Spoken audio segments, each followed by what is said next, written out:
शनी जयंतीच्या दिवशी ह्या 3 राशींसाठी अत्यंत महत्त्वाचा उपाय आहेत. शनी जयंती 2026 दरवर्षी शनी जयंती ज्येष्ठ महिन्याच्या अमावस्येला येते. 2026 मध्ये शनी जयंती शनिवार 16 मे रोजी साजरी केली जाईल. शनीची साडेसाती सध्या मेष, कुंभ आणि मीन या 3 राशींवर प्रभावी आहे. साडेसातीचा पहिला टप्पा मेष राशीत, दुसरा मीन राशीत आणि अंतिम टप्पा कुंभ राशीत आहे. शनिवारी अमावस्येच्या दिवशी खालील खात्रीशीर उपाय करून शनीच्या साडेसातीपासून मुक्ती मिळवता येते.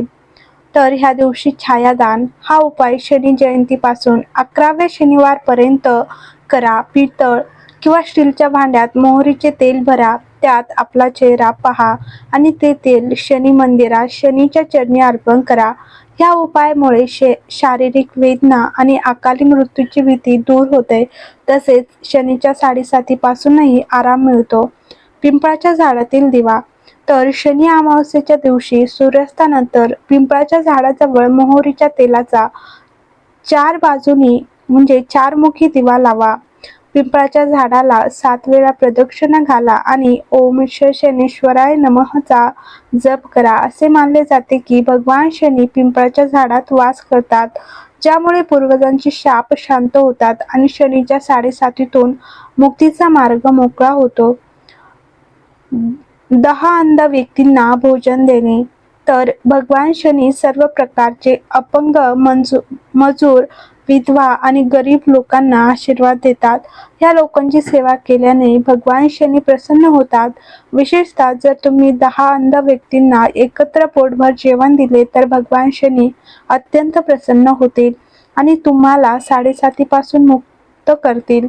तुमच्या पापकर्माची किंवा नशिबाची बंधने तुटतील. ह्या दिवशी एखाद्या गरीब व्यक्तीला काळे तीळ, काळी छत्री, चामड्याचे बूट किंवा लोखंडी तवा दान करणे अत्यंत शुभ मानले जाते. तसेच ह्या दिवशी काळ्या कुत्र्यांना, कावळ्यांना आणि माशांना खाऊ घालणे.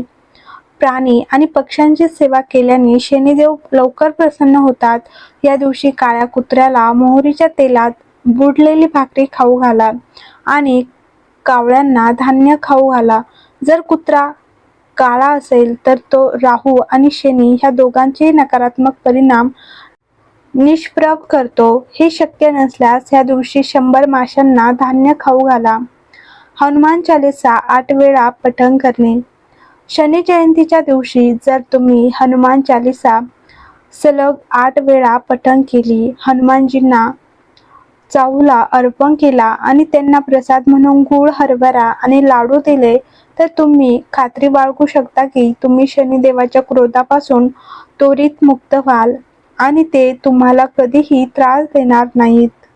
श्री स्वामी समर्थ. तर व्हिडिओ आवडला असेल तर लाईक करा, कमेंट करा, शेअर करा आणि चॅनलला सबस्क्राईब करा.